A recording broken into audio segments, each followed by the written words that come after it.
This is the Naked Mormon History Travel Log for March 28th, 2017. Today was my Independence / all of Missouri Day. And, okay, Independence is a highly contested area in Mormon history. There are multiple different breakoff factions that are all somehow associated with Joseph Smith in the Book of Mormon that reside here. It's really incredible. So the first place that I went when I first got there in the morning was to the temple lot known as the Hedrickites. And they have appropriated the term Church of Christ for themselves. Now, there's very fascinating history behind this. Unfortunately, I'm not familiar enough with it because I haven't studied the Nauvoo years very well. But essentially, this guy, Granville Hedrick, was opposed to polygamy and thought that Joseph and the Brighamite church essentially went off the rails at some point. And they were able to acquire the temple lot where the Temple of Zion was originally dedicated by Joseph Smith and Sidney Rigdon in 1831. And they attempted to rebuild the temple in 1928 or 29. But as with many construction projects, the Great Depression hit and they couldn't get any more funding for actually building the temple. But it was cool. They began excavation of the site in order to build this temple. And they found the original cornerstones that were placed in 1831. And I was able to get some pictures of those. They have them in a safe case inside their headquarters, the temple lot headquarters. Really fascinating stuff. So I spent about 45 minutes, maybe an hour, talking with a gentleman there by the name of Bruce Haynes. And we talked just about Mormon history. It was a really fascinating discussion. And I was happy to get that discussion with him because I wasn't sure I would be able to get any deep Mormon history discussions with anybody else today. And luckily that wasn't the case. It was really quite awesome, actually. So from the temple lot, I went over and walked around the Community of Christ Temple. Some people call it the ice cream cone. Some people call it the pear of anguish. It's just this massive spiraled spire that extends incredibly high above every other building around. I mean, it's a beautiful temple. Absolutely fascinating. They have a bunch of cool artifacts inside, and the organ is absolutely stunning. I attended a prayer service that they had in there. Apparently they have a prayer service every day, and they pray for different countries that are in turmoil each day. And, that was the first time that I've ever attended a Mormon ceremony that wasn't a Brighamite Mormon ceremony. And it was just like 15 minutes long. It was really, really nice. We all gathered together and they talked a little bit about the country of Jordan and where it is, where it's located, and some of the turmoil that's going on there. And then we sang a hymn, and their organist was just absolutely wonderful. And we just had a quiet guided meditation / prayer time where we're all just kind of sitting in silence and reflecting on things and, just meditating the way you would meditate. It was, I don't know, it felt very serene and very beautiful in its own right. But I spent that a little while after that speaking with one of the people there that was working at the reception desk, Doug, and he's writing his own book about the Bible, I guess it is. So I spoke with him for maybe a good hour and a half, talking about his book and talking about Mormon history and theology in general. And he was quite a fascinating guy. He even showed me some of his composures that he's working on.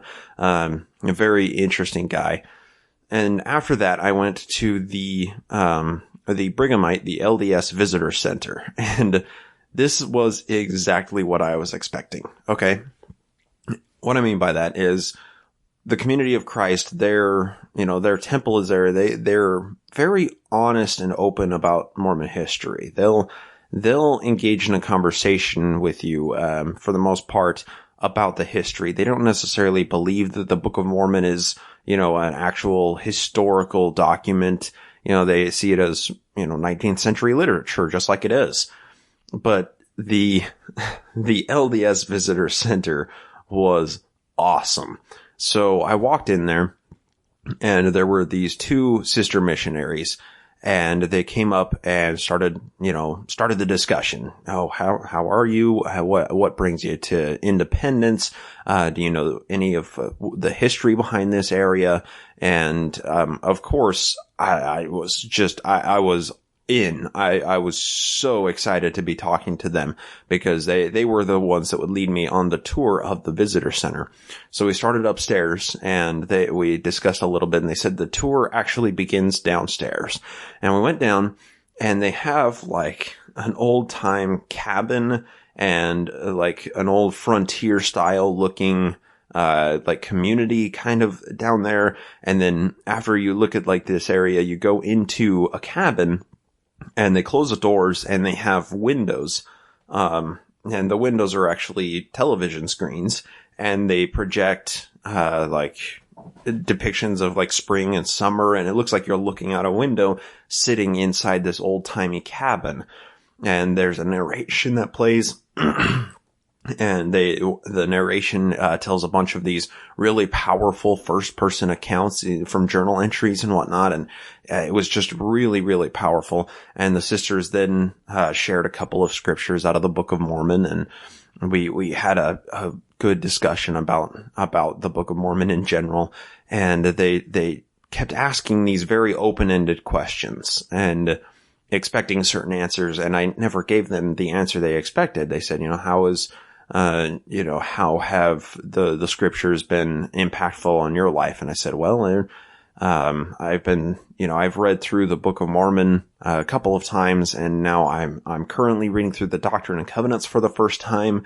And, it's just amazing how it's a historiography of the early church, which, is kind of a conflict, because if these are revelations from God, they should be timeless. But it's very clear that they were given at a time and at a place where a certain task or a certain specific need needed to be fulfilled.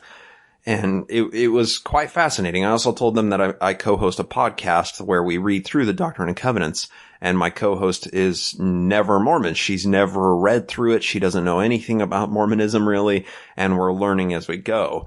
And they were excited to hear that. And they said, have you thought about sending the missionaries over to her house? And I just stopped for a second, and I was like, I don't think Marie would like the missionaries coming over very much, but I'll think about it. So I don't know. Maybe we'll get some missionaries over there. I'm not sure. I can't imagine that it'd be bad. I bet Marie would absolutely love to talk to some missionaries, but I don't know. That's still kind of up in the air at the moment. But after we went through the cabin, we went out the back door of the cabin, and they had an old printing press set up where they had the cases, and they had the actual press machine, and they had everything needed to illustrate how a printing press was run. And that was super cool. And then after the printing press, we walked into another, like a theater room, where they showed clips from the Joseph Smith movie and a couple of other things. And it was, this really slick movie. And as with everything that the church does, it was super high production value, and slick is the best word I can describe it. Because it was very emotive and powerful, and the music playing was just amazing. And I was the only one in the tour group, so I was just sitting there front row center, just watching this movie, just dumbfounded with this goofy smile on my face, just enjoying every minute of it, just present at the moment, not caring about how stupid all of it is, how untrue so much of what was in the video was. I was just present and enjoying it. And then after the movie, the sisters came up and they asked a couple more leading questions, and I never gave them the believing answer as they were expecting the believer's answer. And then after that, we walked upstairs, and the tour ended at the Christus statue. And it was just amazing. I came and sat down in front of this Space Jesus statue, and this Space Jesus is way better looking than the Salt Lake City one. This is like a bodybuilder Space Jesus, and just a beautiful human being of a statue. And the two sister missionaries were joined by two other sisters, and they sang an a cappella version of I Know My Redeemer Lives to me. I'm just sitting there staring at the four of them while they're singing this hymn to me. And it was, very powerful and emotive. And, one of the sisters was like harmonizing with the other three, and that it was so beautiful, just so, so beautiful. And after that, they asked a couple of other leading questions. And once again, I never gave them the answers. And one of the questions was, how can you use the scriptures to continue your life to impact your day-to-day life, essentially. And I just said, I've read through the scriptures now, and they're interesting, but I find much more solace and sense in the, 600-page historiographies that I spend much more time reading, because they make sense to me. And that seemed to be the answer that kind of turned them off, that they realized that we're not really dealing with an insider so much here. And essentially the tour ended after that. And they just said, please take this card and then fill it out. And, if you want to see some missionaries and whatnot, you can see them. And,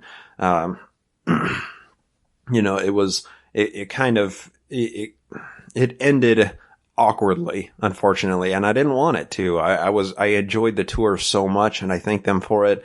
And, I grabbed my camera bag and proceeded to leave. But it was so powerful to see the incredible dichotomy between what the Church of Christ has, what the Hedrickites have, and what the multi-billion-dollar LDS church has. And the type of presentation that they have was probably the most powerful thing is, the Hedrickites, they weren't trying to dress up anything. When I was talking to Bruce Haynes, he was very honest about coming to grips with the history. He talked very honestly about it, and I challenged him on a few things, and he said, well, I'm going to have to look those up. For example, one of those was when they laid the cornerstones of the temple. Sidney Rigdon gave the oration, and Joseph Smith wasn't even present when they were laying the cornerstones for the foundation of the temple in Zion. And it's really interesting, Joe was in nearby Kaw Township, which is now essentially Kansas City, a few miles away. And he said, I have to look into that, of course. But we had a very deep conversation about Mormon history. And the same thing happened with Doug. At the Community of Christ, we had a very solid and interesting conversation. Some of it was dipping on Mormon history. Other parts of it was, Bible knowledge and whatnot. And that was good fun. But it takes going into the LDS church to see the emotional point. They get you in the feels. And that is where that's where people are motivated to change things, is when they feel something, right? You can argue against somebody till you're blue in the face with facts and numbers, but unless you make them feel like something is correct, then they're going to have a much harder time embracing it. And everything about the LDS tour was just incredibly emotive. It was all just hitting you in the feels. And it just goes to show, like, they don't necessarily have an intellectual point to stand on, a defensible position, intellectually speaking. So they hit you with powerful hymns and these journal entries of how people were chased out of Independence in Jackson County. And it's, it really just... It exemplified the exact issue that I take so much with the LDS Church and their refusal to embrace Mormon history in general. And, I don't know what else to say about that. It was just seeing it laid bare so plainly like that it was so powerful in my own mind. And it illustrated the broader dichotomy between these various factions of the church. But of course, after that, I went on a walking tour of, just my own walking tour with a map through rainy Independence. I went to the Newell K and Gilbert the Gilbert and Whitney goods store. I took some pictures of that. And then it went to an old log courthouse that was built in 1827. That's still standing, and it was absolutely beautiful. Couldn't get in. I really wanted to get in and see what was there, but there was nobody around. And then after that, I just walked around these other various sites. But for the most part, wherever these sites were, like the home of Lilburn Boggs and stuff, there's nothing there anymore. So you're just going to the place where something happened, but there's not necessarily anything, an old building or anything, or any visitors to see, any missionaries to talk to, or anything to that effect. So it was fascinating, just to walk around old Independence that way and see everything there. After that, I hopped in the car and headed to Far West because I wanted to go to the temple plot on Far West and see what was there. And it was stunning to see the state the Far West is in, because there is nothing there anymore. There's a little general store and a couple of houses, but Far West is just open fields and some, like a little babbling creek nearby. There's nothing there that indicates that at one point there were 5,000 people living in this area, and it was a bustling community with, 2 blacksmith shops and a school and, a number of, 4 grocery stores. And, there's nothing to indicate that any of that stuff existed except this temple plot where they have the 4 cornerstones in, these massive glass secure cases where you can see where the original temple plot was. Of course, I made a video there, and that will be posted up online eventually here. But it was powerful to see that there's just essentially no real remnant of Far West existing. And after that, I resolved to go to Hans Mill. I had to go to Hans Mill, and it was getting late in the evening, and I was losing daylight fast. So I made the video, hopped in my car, and blasted out to Hans Mill, going across these dirt roads, and I was excited, but it was, it's a number of miles away, so it took a little bit to get there. But in my various driving there, it required going down this dirt road. And it was a mud road because it's springtime. Well, not even spring. It's the end of winter in Missouri. Many of the dirt roads were just mud slogs. And I'm glad that I'm doing this whole tour in a Subaru, because I nearly got stuck many, many, many times. And I got to the point where I was 0.4 miles away from Hans Mill Historic Site, and I saw in front of me, it was just a bog of mud. There was no way that my car was going to go through that. So I said, you know what? I'm going to park my car, and I'm just going to walk there and go, make a video and walk back. No big deal. There's still just barely enough daylight to make it happen. And here I am. And so I got out of my car, and I looked around for my camera bag, and I said, where is my camera? Where are all of my things? There's a lot of equipment in that bag. Where is it? And at that point, I realized I left it back at Far West. I left it sitting on the ground at Far West. And I had this moment of crisis. Do I walk in the nearly half mile? Do I hike in through the mud, make the video, and then hike back and hope that my camera bag is back there the whole time? Do I just leave and say I'm not going to see Hans Mill today? What do I do? What is the best best option? So I still had my 360 camera, and I grabbed it, and I took about 12 steps through the mud, and my shoes were about 20 pounds heavier with just pure mud because it was nasty, sticky, ugly, terrible mud. And that was the moment that I made a decision. I said, okay, you know what? I can't do this. I have to go back and get my camera bag. And if I am not careful, I'm going to get stuck here. And then what? The last house I saw was 3 miles away. it's going to be tough for somebody to find me out here. I have cell service, but it's still going to suck if I get stuck. So I had to essentially reverse my car the like half a mile back from this dirt road because there's nowhere to turn around without getting stuck. And in reversing, I nearly slid off the road a couple of times. Like, it was just a nasty, nasty place. And had I not had all-wheel drive, I would not have been able to make it out. I would have been stuck horrendously. So, unfortunately, I was unable to see Hans Mill, and it was too late in the evening to go to Diamond. So I didn't see anything at either of those sites. And those were two hotspots that I was very motivated to see, and I wanted to, I really deeply wanted to see these sites. They were two important sites that I just very, very recently finished studying. And I know a lot about the history now behind these sites just because I have been studying it for like the past year that the podcast has been in 1838. And it was frustrating to not be able to see these sites. And unfortunately, the next morning, I was unable to go as well because I had so many hours of driving ahead of me.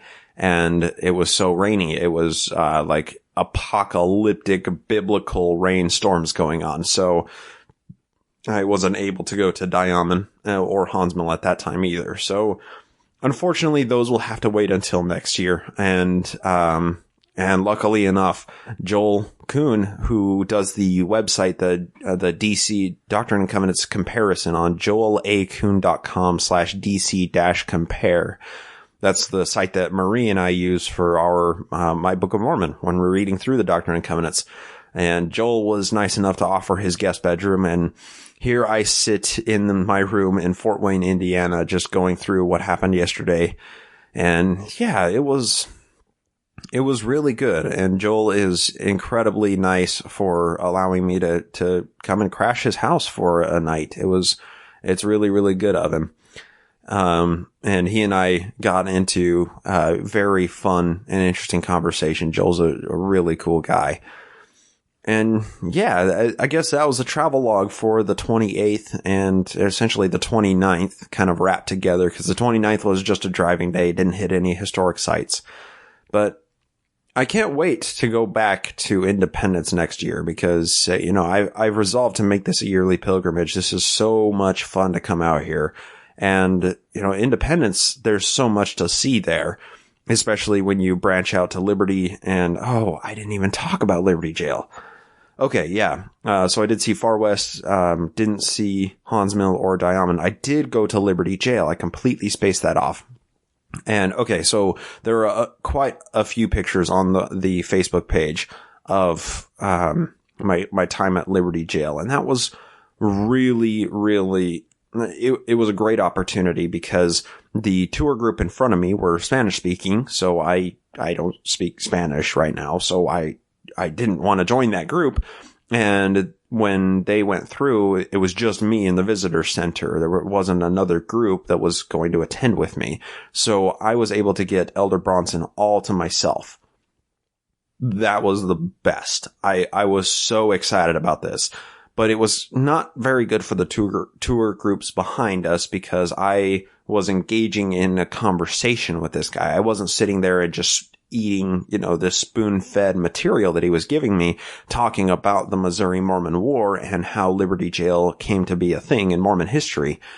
We had a deep conversation about this time, and I had to correct him on a couple of things, and that was a lot of fun.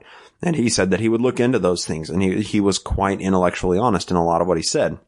One of these things that he said was that Thomas Marsh and Orson Hyde didn't like to do the work that the saints were doing, so therefore they apostatized and went and signed their documents that led to the Hansmill massacre.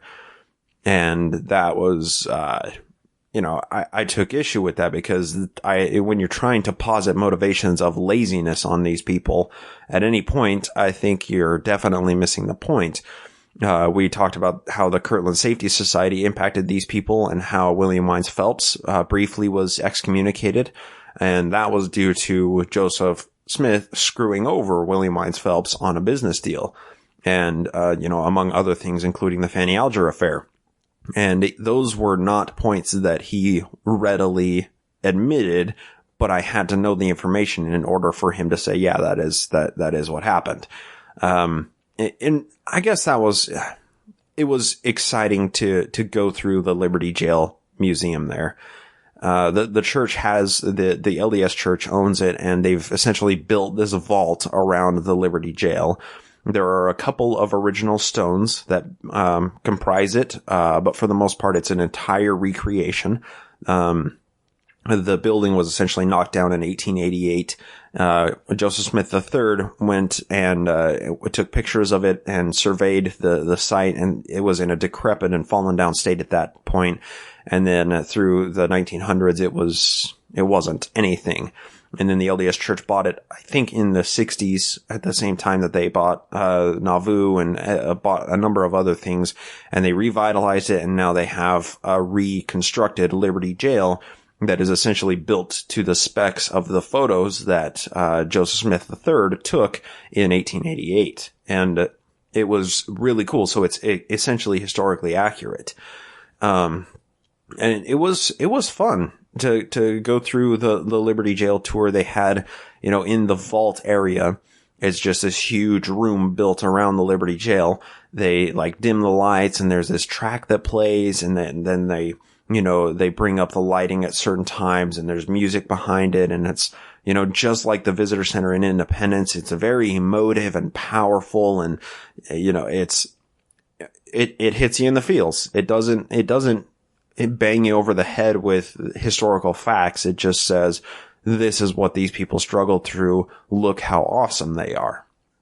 And Hyrum Smith was apparently the only person that could stand upright in the Liberty Jail, because there were 6-foot ceilings and he was 5'11", but all the other men were over 6 feet, and they were not able to stand up. So that was, it was interesting to see the whole thing illustrated with these mannequins that look like the people. And, the elder missionary pointed at each one of them and said, this is this person, this is this person, this is why they're significant. And that was quite fascinating. And then after that, we ended the tour and we walked into the second room, because we had spent way more time than the tour is allotted, because I kept asking him questions and I kept interjecting corrections and whatnot. And that took more time than just the spoon feeding that they normally do with tour groups. So there were 2 tour groups that were behind us that were waiting to come into the vault when it was just me and this other elder in here. So we left and we went into the back room, essentially the ending of the tour, where they have cards that you can fill out your information to see missionaries. And they have all kinds of cool stuff in there. Little, bust statue of Joseph Smith and Jesus and stuff. And at that point, Elder Bronson told me something I simply couldn't believe. And I told him that I was headed to Diamond next. And I said, is there a visitor center in Diamond? Is there anything there? And he said, well, the church doesn't have anything there because it's so sacred, being the place that Adam and Eve went to after they were chased out of the Garden of Eden. And that surprised me for a moment, but it not necessarily surprised me, just because you can only have so many visitor center sites. And if you have a place where there aren't very many visitors going, it's a lot of overhead cost to maintain these visitor centers and have these missionaries there. So if you don't have people frequenting Diamond, which why would they? It's in the middle of nothing. Then it doesn't make any financial sense to have a visitor center and missionaries there. But he also told me that the church has the site of Diamond, and that will be essentially where, let me try and remember exactly how he said this. He said when he began his mission in Liberty, he was handed this little piece of paper that told him about what will happen before the second coming, or at the time of the second coming. And he said that all of the old prophets, from Enoch down to Noah and Adam and all of the star squad of prophets will be gathered together at Diamond along with the modern day prophet, and they will all give their keys back to Adam, their priesthood keys. Somehow, I don't know how this will work. I'm sure there's an apocalypse movie that depicts this somehow, but they will give their keys back to Adam, and then Adam will give all of the keys to Jesus when he comes back, and then Jesus will begin his reign. And I was just stunned. I had no idea how to digest this information because I never heard this before, ever. And I said, is that founded in any scripture? Like, where is that read? Where can I find more information on this? And he said, well, they had little scripture citations for each thing that was listed on the paper, but it's essentially taken from a bunch of different scriptures and put together. And that told me everything, because people do that today for conspiracy theories. People do that today and say that the Bible predicted 9/11. I mean, if you take thousands of pages of holy books and you cherry pick out one paragraph here, one paragraph there, you can say anything. You can make any narrative that you want. And I get the feeling that that's what this was. But that right there is some deep Mormon history. That's some insider Mormon stuff right there. Not necessarily history, but like that's Mormon eschatology that is on a whole new level that I had never heard of in my entire life. I don't know what to say about it. And I guess it does get to a central point that I came to a realization when I was in Nauvoo, and I have found the benefit of having my name still on the church's rolls, because every time I go into the church visitor center, I'm asked, are you a member? And I'm able to not lie and tell them, yes, I grew up in Utah, just north of Salt Lake City, and now I live in Seattle, and this is my first time doing the Mormon history tour. And people treat you completely differently based on how you answer that question. Are you a member?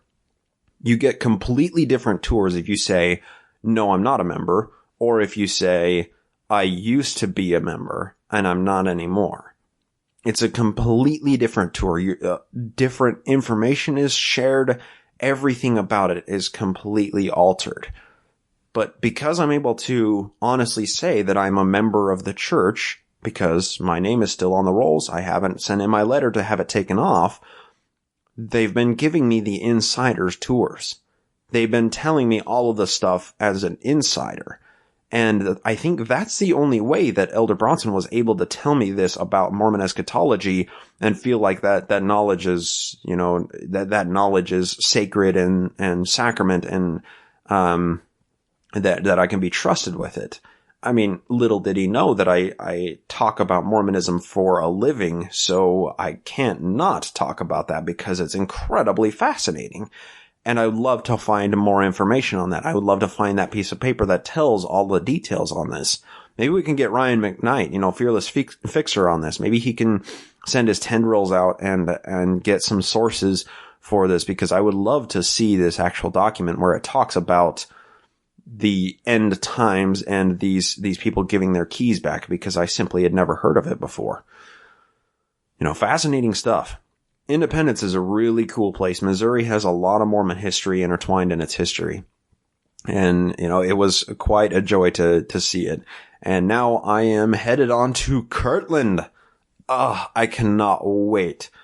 Tomorrow I will be in Kirtland, and the following, I'll spend probably quite a few days there, and then I will be ending the tour in Palmyra, and that will be on April 6th. Well, that's essentially the halfway point, because I still have to drive back across the country. But yes, seeing these sites, I've said this in one of the previous travel log, but seeing these places in person really brings the whole thing to life for me so much more.